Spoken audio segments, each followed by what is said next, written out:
Hello student, कैसे हैं आप लोग। आई होप आप सब अच्छे होंगे। Student, success foundation academy physics में आपका स्वागत है। स्टूडेंट, यह वीडियो लॉजिक से भरा होगा, बेसिक कॉन्सेप्ट के साथ।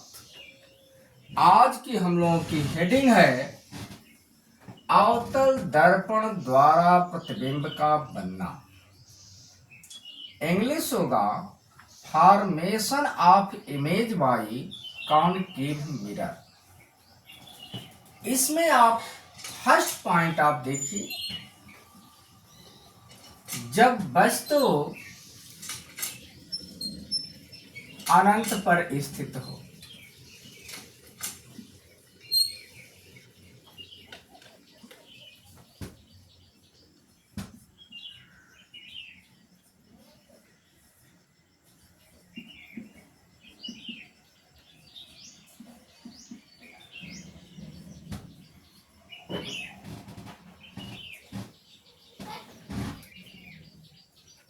अब आप ध्यान दीजिए, सपोज दैट आप मान कर चलिए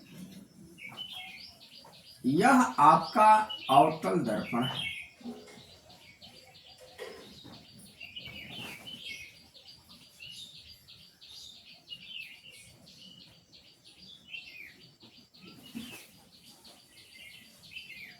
जिसका ध्रुव आपका P है। अब आप समझिए, इसका वक्रता केंद्र यहाँ है और मुख्य फोकस आपका यहाँ पर है। वस्तु कहाँ स्थित है? अनंत पे। तो आप ध्यान दीजिएगा कि जब वस्तु अनंत पर स्थित होती है तो उससे चलने वाली प्रकाश की किरणें अपने आप में समांतर होती है, और दूसरी किरण आप चला दीजिए,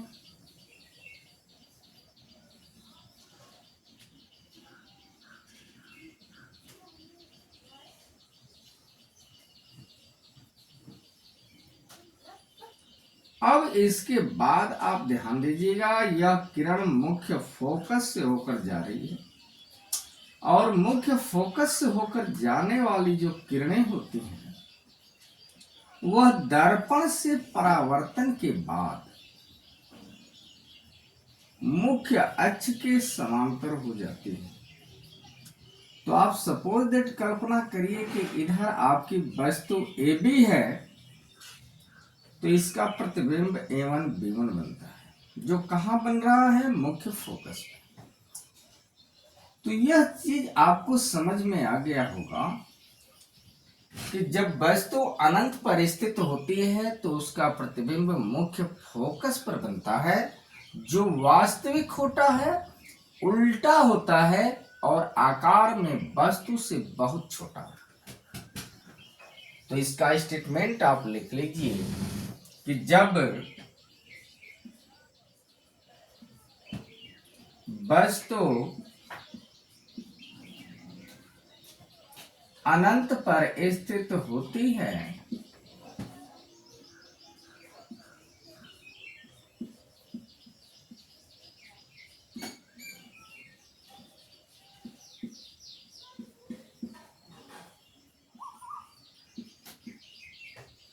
तो उसका वास्तविक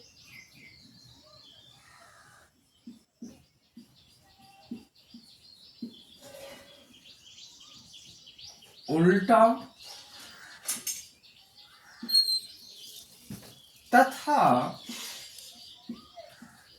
आकार में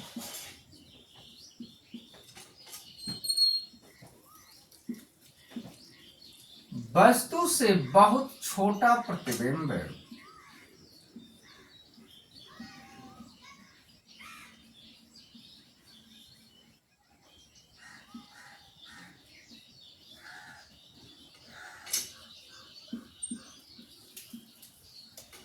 प्रतिबिंब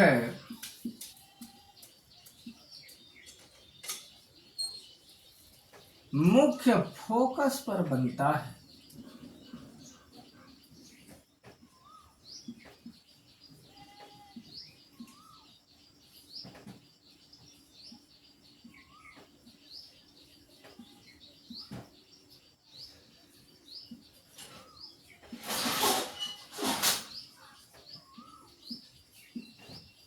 यह पॉइंट आपको समझ में आ गया होगा कि जब वस्तु अनंत पर स्थित होती है तो उससे चलने वाली प्रकाश की किरणें अपने आप में समांतर होती हैं। तो ये किरण वक्रता केंद्र से होकर जा रही है, दूसरी किरण जो है मुख्य फोकस से होकर जा रही है, और मुख्य फोकस से होकर जाने वाली प्रकाश की किरणें मुख्य अक्ष के समांतर होती हैं परावर्तन के बाद, और वक्रता केंद्र से होकर जाने वाली प्रकाश की किरणें अपने ही मार्ग से वापस लौट जाती है। अब नंबर 2 पर आप हेडिंग लीजिएगा, जब वस्तु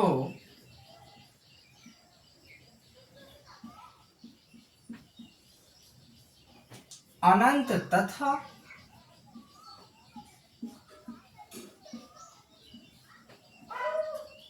वक्रता केंद्र के बीच स्थित हो।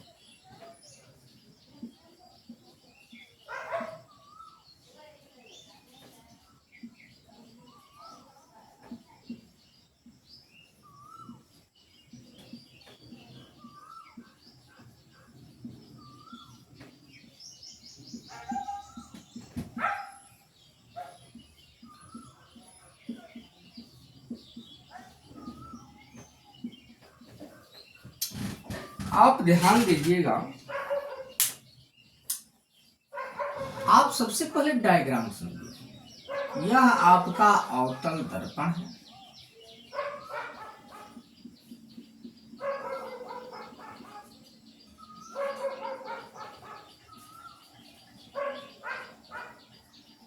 और यह आपका मुख्य अक्ष, यहाँ पे ध्रुव। आप इधर देखिए अनंत बिंदु है, यहाँ पे आपका वक्रता केंद्र है, और यहाँ पर आपका मुख्य फोकस है। वस्तु आप यहाँ पे रख दीजिए AB। अब ध्यान दीजिए कि पहली किरण जो है मुख्य अक्ष के समांतर चल रही है,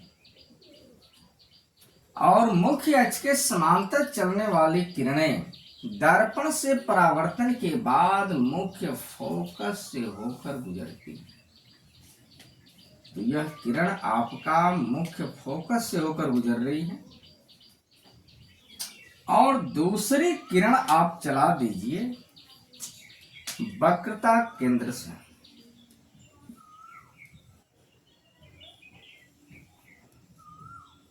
और वक्रता केंद्र से जाने वाले प्रकाश की किरणें अपने ही मार्ग से वापस लौटती हैं। तो यहाँ पे ये आपका A1 B1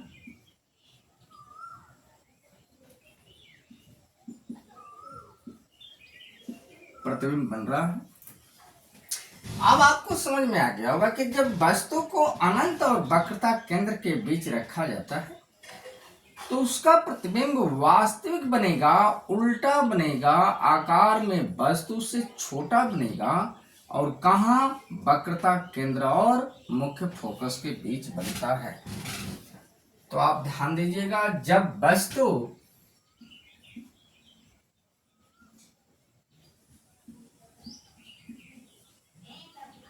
अनंत तथा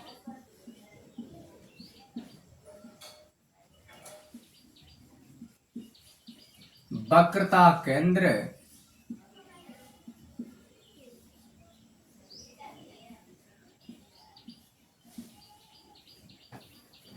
के बीच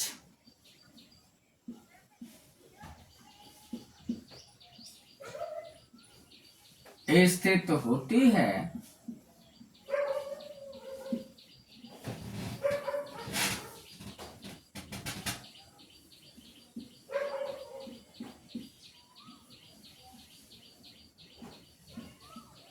तो उसका वास्तविक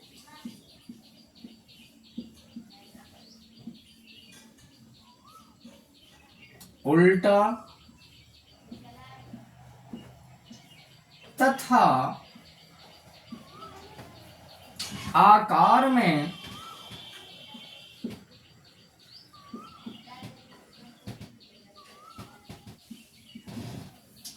वस्तु से छोटा प्रतिबिंब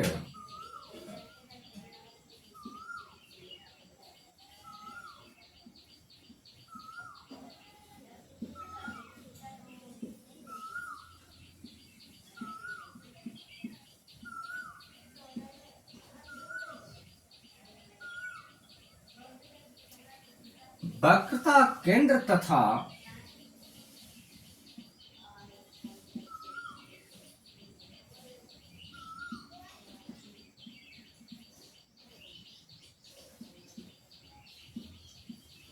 मुख्य फोकस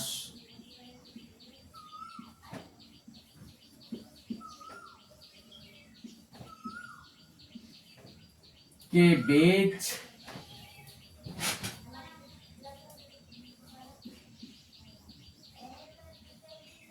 बनता है।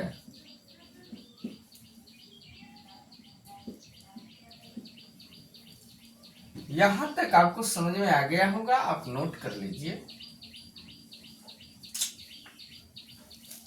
और इसके बाद नंबर 3,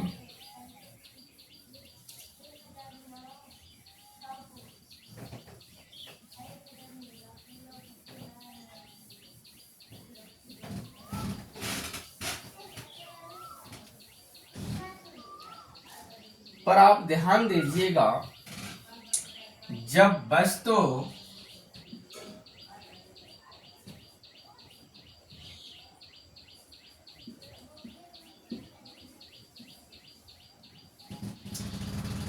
वक्रता केंद्र पर स्थित है,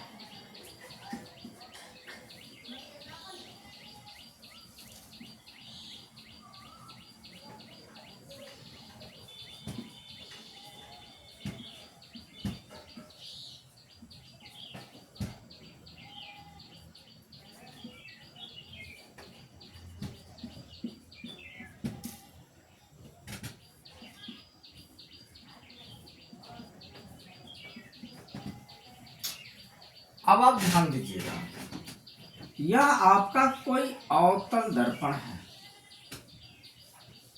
और यह इसका मुख्य अक्ष